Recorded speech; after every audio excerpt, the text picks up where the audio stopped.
इतने दिनों बाद तेरे हाथों से खाया है माँ, बहुत अच्छा लगा मुझे। आज आया है असली स्वाद खाने में। पता है माँ, तेरे हाथों से तो चावल में भी रसगुल्लों का स्वाद आता है।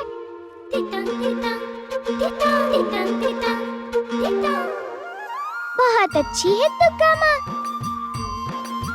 मेरी बहुत मदद करती है। बहुत खुश हूँ मैं यहाँ पर,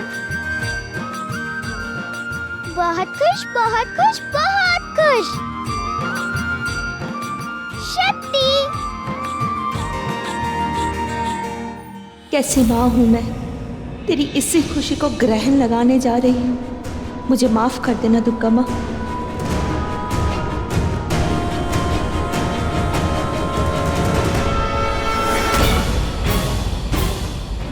छोटी मालकिन, तुझे पता है कौन है? भारी बाबू। भारी बाबू नहीं, बिहारी बाबू। वही तो कहा भारी बाबू। तू सोच रही होगी मैं भारी बाबू किस लिए कह रही हूँ, क्योंकि ये थोड़े नहीं कुछ ज्यादा ही भारी है। पर ऐसा नहीं है, मैं भारी बाबू इसलिए कहती हूँ है ना, क्योंकि घर के सारे भारी काम यही करते हैं। पूरी दुनिया का सबसे भारी काम है बहुरानी जी के सामने बोलना। अरे अपने सामने किसी को बोलने कहाँ देती हैं? ऐसे वैसे जैसे तैसे कैसे भी करके अपनी बात मनवा करके ये रहती है। हाँ। हमने तो मान ही लिया है कि हम बिहारी बाबू नहीं हैं, हम तो भारी बाबू हैं। अरे इससे पहले कि हम भूल जाएं हम किस काम के लिए आए हैं, हम बता ही देते हैं।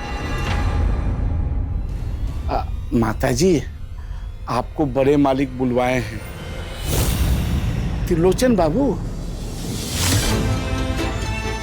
चल मैं भी चलती हूँ तेरे साथ। नहीं, तू अपने कमरे में जा, मैं जल्दी लौट कर आऊंगी। क्या?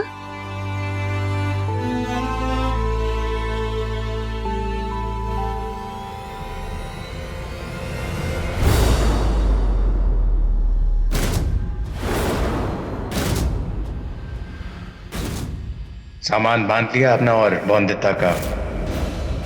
बैलगाड़ी कितने बजे बुलवा दें?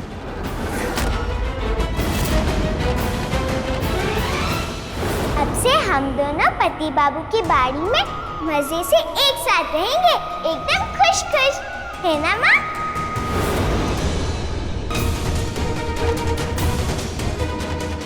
क्या हुआ, सांप सूंघ गया क्या? चुप क्यों हो? याद है ना क्यों बुलवाया है तुम्हें यहां हमने?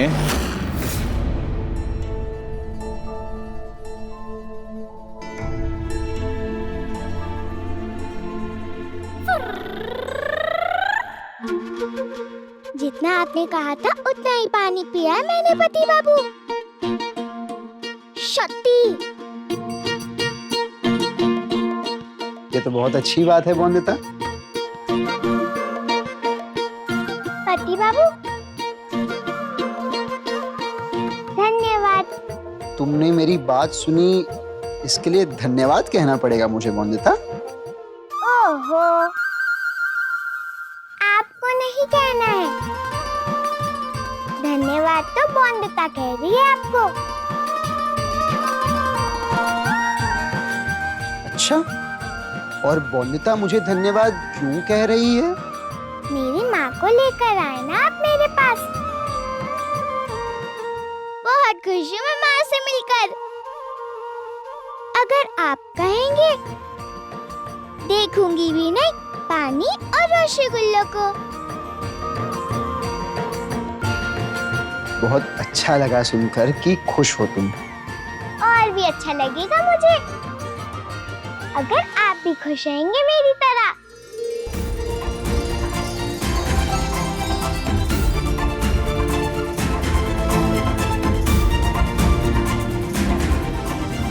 याद है ना मैंने तुम्हें क्या बोला था तुम्हारे गांव आके, तुम्हारी बेटी के भविष्य के बारे में? जानती नहीं थी कि तुम्हारी बेटी अशुद्ध है? पीशी, इसने फिर से बिस्तर गीला कर दिया। मैं बिस्तर बदल देती। यहाँ तो आप कर रही है, कल जब ससुराल चली जाएगी तब उसके ये गीले पोतरे कौन साफ करेगा? जानबूझ के हमारे सिर पे मर दिया उसे, उसकी कमजोरी छुपा ली हमसे। अंदाजा है तुम्हें कितना बुरा असर पड़ा है अनिरुद्ध के जीवन पे? अरे नर्क बन चुकी है उसकी और हमारे पूरे परिवार की जिंदगी। तुम्हें लगता है कि इस समस्या के साथ रॉय चौधरी की बहू बनाए रखेंगे हम उसे? बिल्कुल नहीं। तो जब तक उस लड़की की समस्या दूर नहीं हो जाती, हम उसे अपनी हवेली में नहीं रहने देंगे। ले जाओ अपनी बेटी को अपने साथ वापस। सुना? ऐसे ना कहिए जमींदार बाबू। और क्या कहेंगे जमाई बाबू से? मैं जानती हूँ वो कभी नहीं चाहेंगे कि बोंदिता वापस आ जाए। बोंदिता की जिम्मेदारी का वचन लिया था उन्होंने। मैं जानती हूँ वो कभी उससे पीछे नहीं हटेंगे। थोड़े समय हुआ है उनसे मिले हुए, पर इतना तो जान चुकी हूँ कि वो जो कहते हैं वो करके दिखाते भी है। हाँ, इसीलिए हम लोगों का फर्ज बनता है कि हम उसे सही राह दिखाएं। हम जानते हैं वो तुम्हें बहुत मानता है, तुम्हारी सुनता है। हमसे लड़कर जब तुम्हारे पास गांव गया था तुम्हें लेने के लिए, तो तुम्हारे समझाने पर ही बिना तुम्हें लिए वापस आया था। इसलिए इस बार भी तुम्हें ही समझाना है अनिरुद्ध को, और किसी भी तरह एकादशी से पहले अपनी बेटी को वापस लेके जाना है। किंतु परंतु अपितु ये सब नहीं जानना है हमें। एक बात बोलूं, अब आप दिन रात चिंता नहीं करेंगे मेरी। अब रात रात वो भोपू लगाकर जगाने की जरूरत नहीं है मुझको। आराम से सो सकते हैं आप।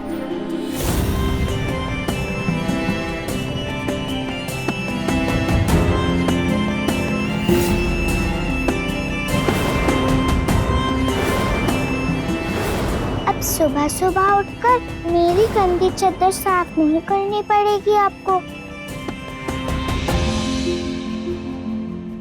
अच्छा, तो ये सब काम माँ से करवाओगी क्या? माँ क्यों करेगी? मैं तो कहती हूँ अब इसकी जरूरत ही नहीं पड़ेगी। माँ आ गई है ना, वो सब ठीक कर सकती है। मेरी हर परेशानी का इलाज है उसके पास। अच्छा सुनो बोंदिता, माँ को ना, माँ को बता दिया है मैंने सब पति बाबू, और माँ ने कहा है कि सब ठीक कर देगी वो।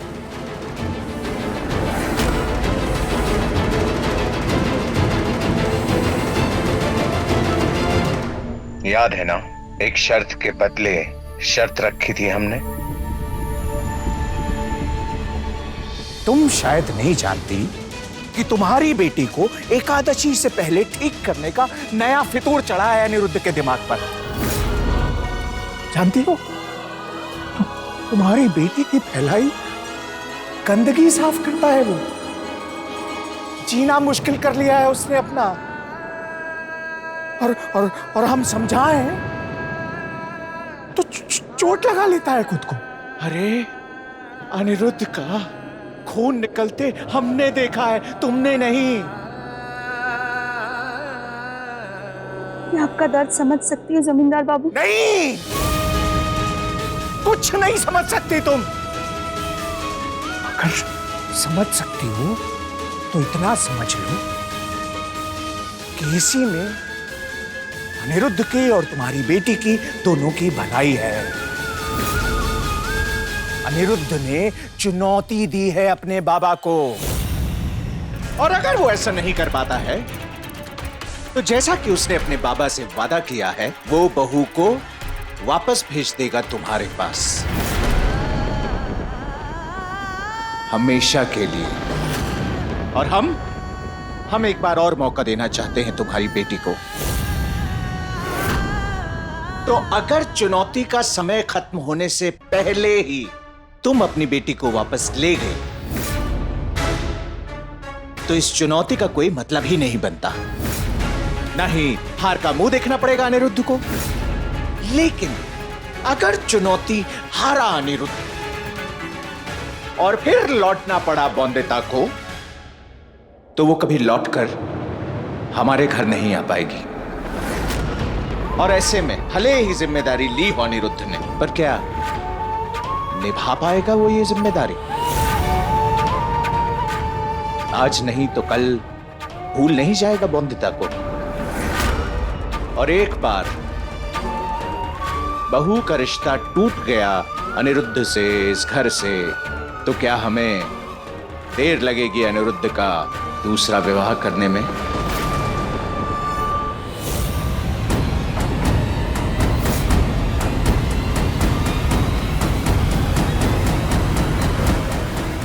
दुर्गा माँ ने इसीलिए तो भेजा है मेरी माँ को यहाँ, ताकि सब ठीक हो जाए।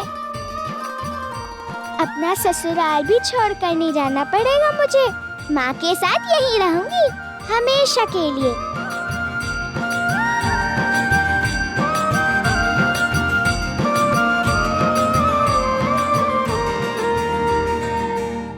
जानती हूँ मैं, मेरी समस्या के कारण आप बहुत परेशान होते हैं ना। मेरा इलाज कराना था ना आपको, तो मेरा इलाज है मेरी माँ। उसके गले लगते ही एकदम ठीक हो जाती हूँ मैं। तो अब आप परी दीदी के साथ आराम से खेलिए।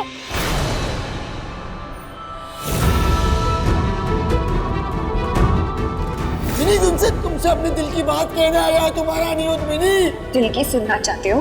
कुछ नहीं लगती मैं तुम्हारी। चले जाओ यहाँ से अपनी पत्नी के पास।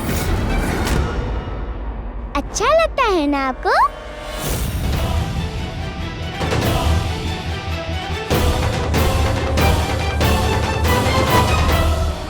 इसलिए शर्त रखी थी तो वचन भी तो दिया था। घबराओ नहीं, ऐसा होने से बच सकता है। तुम अपनी बेटी से प्यार करती हो और हम अनिरुद्ध को अपने बेटे से भी ज्यादा मानते हैं। इसीलिए हम अनिरुद्ध को चुनौती हारते, दुखी होते, टूटते हुए नहीं देख सकते। और ये बात भी तय है कि 2 दिन में ऐसा कोई चमत्कार नहीं होने वाला है जिससे तुम्हारी बेटी की समस्या खत्म हो जाए। तो बस कैसे भी समझाओ अनिरुद्ध को और ले जाओ अपनी बेटी को एकादशी से पहले यहां से। तुम्हें रॉय चौधरियों के वचन पे भरोसा है ना?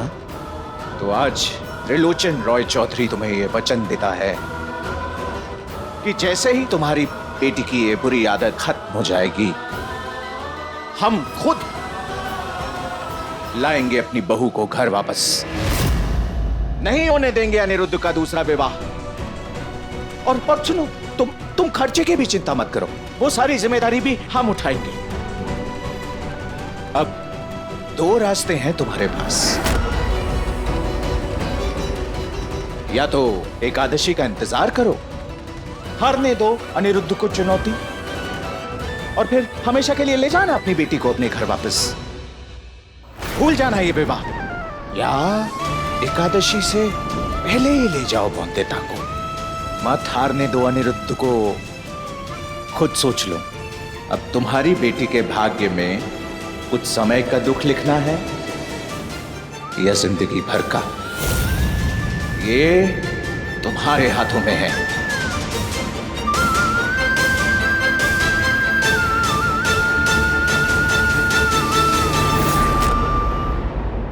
निर्णय है तुम्हारा?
जमींदार बाबू, बात करूंगी मैं जमाई बाबू से और उन्हें समझाकर ले जाऊंगी मैं अपनी बच्ची को गाँव वापस मेरे साथ।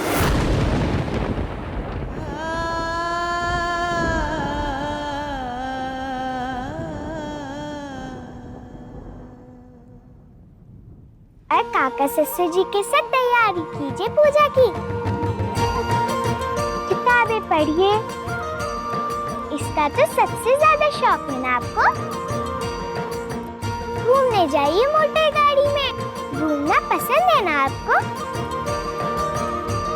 और हाँ, सोमू का और बट्टू के साथ कोई शरारत कीजिए। शरारत करने से आपको जोर से हंसी आ जाती है। हंसना तो आपको अच्छा ही लगता होगा ना। का मेला यहाँ पे खेल रहे हैं सारे, आजा शामिल हो इसमें जरा थोड़ा मुस्कुरा रे। मुझसे ये रिश्ता जो आपसे सवारे, चल सयाने से थोड़ा नादा बन जा तू, छोड़ बसेरे आसमां तेरा, रिश्ता तेरा मेरा, रिश्ता तेरा मेरा, रिश्ता तेरा मेरा, रिश्ता तेरा मेरा।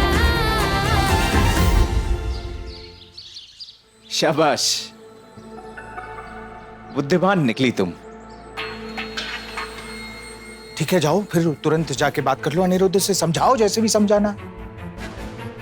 अच्छा सुनो, पर एक बात का ख्याल रहे कि ये काम करने के लिए हमने तुम्हें बोला है, अनिरुद्ध को पता नहीं चलना चाहिए कभी भी। उसे यही लगना चाहिए कि एक माँ होने के नाते अपनी बेटी की भलाई के लिए तुमने ये कदम उठाया है। वादा करो हमसे, वचन लो, वचन लो, वचन लो, वचन लो। मैं वचन लेती हूँ, जमाई बाबू को मैं कभी पता नहीं चलने दूंगी कि मैं बुंदीदा को आपके कहने पे अपने साथ गांव वापस लेकर जा रही हूँ। उसको उसके अपने घर से, जिस घर को वो अपना प्यारा घर मानती है, उसी घर से, चाहे उसके लिए मुझे कोई भी परेशानी सहनी पड़े, सह लूंगी मैं। पर मैं अपनी बच्ची को, मैं उसके भविष्य के लिए, उसकी खुशियों के लिए उसे दूर ले जाऊंगी, ताकि उसकी समस्या का समाधान होने के बाद वो अपने ससुराल वापस आ सके, अपने पति बाबू के साथ अपना रिश्ता निभा सके, बचा सके अपनी विवाह को।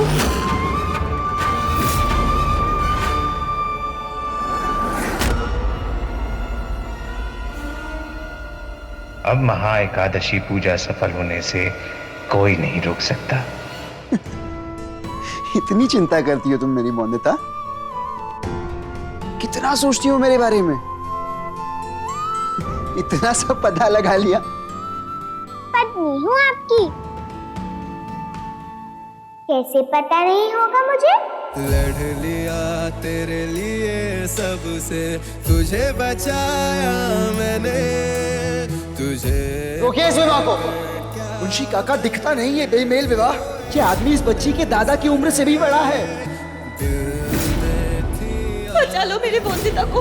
वो लोग उसे मार डालेंगे, सती कर देंगे, जिंदा पर जिंदा जला देंगे। बोलो किस रिश्ते की ढाल बनोगे इसको समाज से बचाने के लिए? मैं विवाह करूंगा इससे। ये मेरी पत्नी है।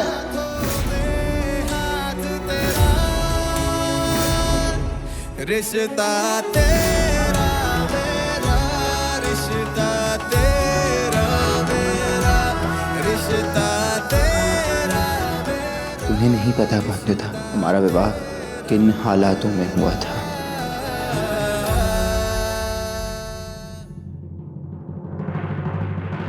मैंने कुछ गलत तो नहीं कह दिया पति बाबू को?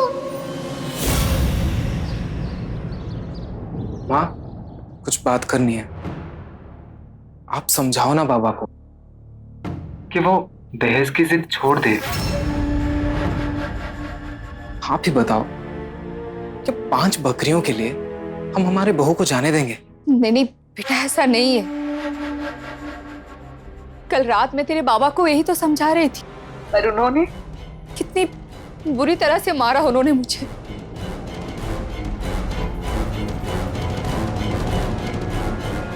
अरे वाह,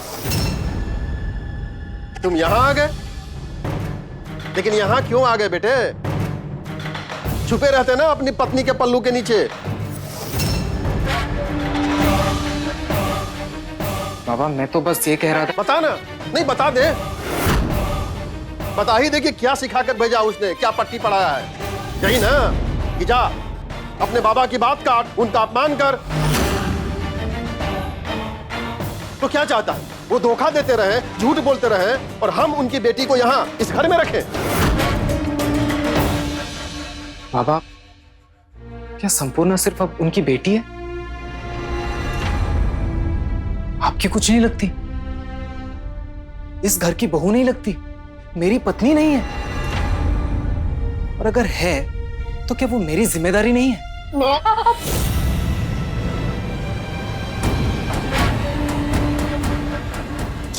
क्या कर रहे हैं आप?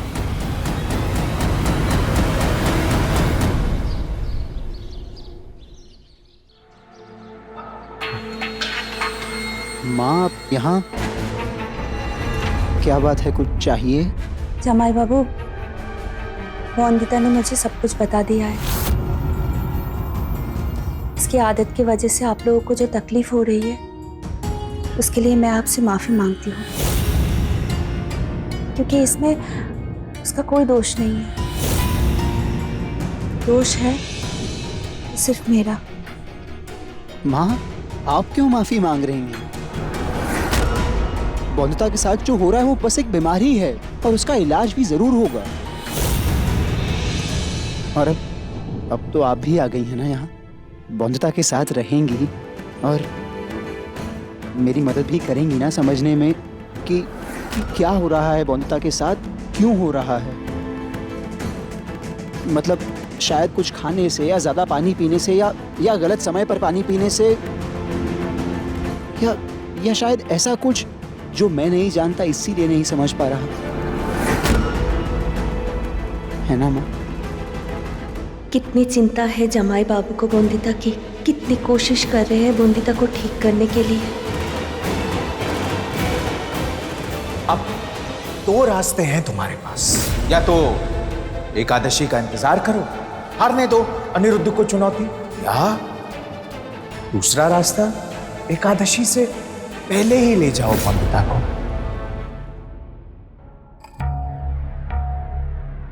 जमाई बाबू, आपके हाथ को क्या हुआ? कैसे लगी है चोट?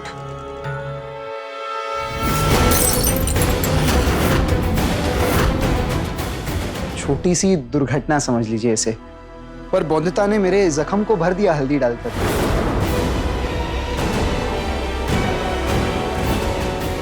और उसने कहा भी कि माँ ने सिखाया है। मेरी माँ कहती है कि बहुत गुण होते हैं हल्दी में, इसे लगा लो चोट पे तो चोट तो क्या, बड़ा बड़ा घाव भी ठीक हो जाता है। बहुत समझदार है बौंदता। मुझे हमेशा ऐसा लगता है कि बड़ी होकर बड़े बड़े काम करेगी। हाँ, ये समस्या एक बाधा बनकर आई है रास्ते में, पर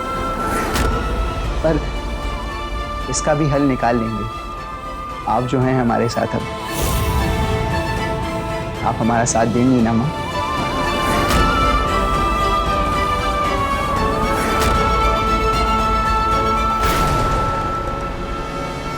इसलिए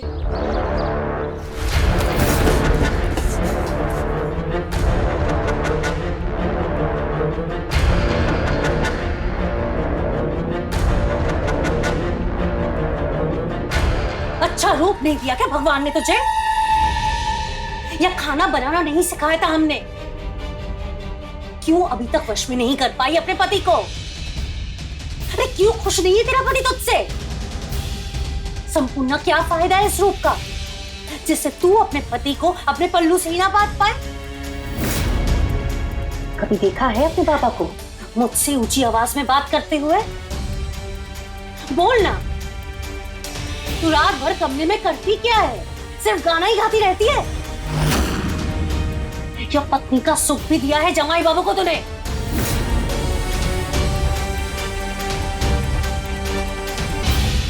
ओ काली माँ! संपूर्ण, अगर पत्नी का सुख दिया होता ना तूने जमाई बाबू को, तो आज लड़ जाता वो तेरे लिए, उसके माँ बाप के साथ। तुझसे कुछ नहीं होगा, मुझे ही कुछ सोचना पड़ेगा। इतनी आसानी से तो मैं तेरा ससुराल छूटने नहीं दूंगी। पता नहीं माँ किस पति सुख के बारे में बात कर रही है। मैं तो अच्छे से अपने पति के साथ रहती हूँ। नालायक कहीं के, 2 दिन में जोरू का गुलाम बन गया तू। शर्म नहीं आ रही है अपनी पत्नी की सिफारिश करते हुए अपने बाबा के सामने? देख सौरभ, इस घर के सारे निर्णय ना मैं लेता हूं और मैं ही लेता रहूंगा। और मैंने ये निर्णय ले लिया है कि जब तक दहेज की 5 बकरियां यहां नहीं आ जाती, उनकी बेटी इस घर में नहीं रहेगी, समझे? और तुम क्या खड़े खड़े मुंह देख रही हो? चलो खाना लगाओ।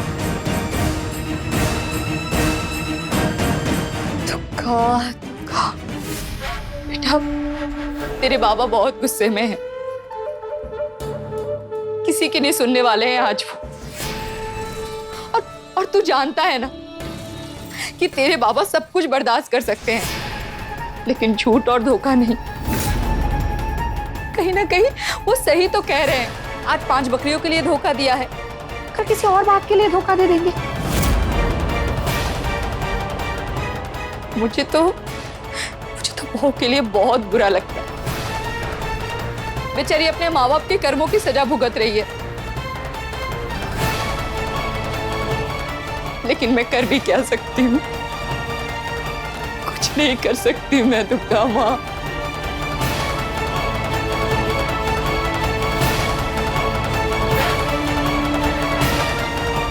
दुर्गा दुर्गा। आप हमारा साथ देंगी ना माँ? देखिए, मैं भी कैसा सवाल पूछ रहा हूँ। ऐसी कौन सी माँ है जो अपने बच्चों का साथ नहीं देगी? एक माँ ही तो होती है जो अपने बच्चों का भला चाहती है। जानती हूँ बौंदिता की भलाई चाहते हैं आप जमाई बाबू। मैं भी आपका साथ देना चाहती हूँ जमाई बाबू। ऐसे आपकी हिम्मत को तोड़ नहीं सकती मैं, पर मैं मजबूर हूँ।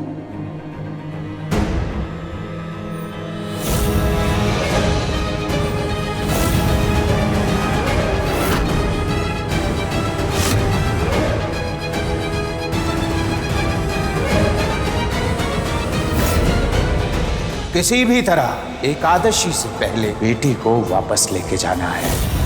जब तक उस लड़की की समस्या दूर नहीं हो जाती, हम उसे अपनी हवेली में नहीं रहने देंगे। अब तुम्हारी बेटी के भाग्य में कुछ समय का दुख लिखना है या जिंदगी भर का, ये तुम्हारे हाथों में है।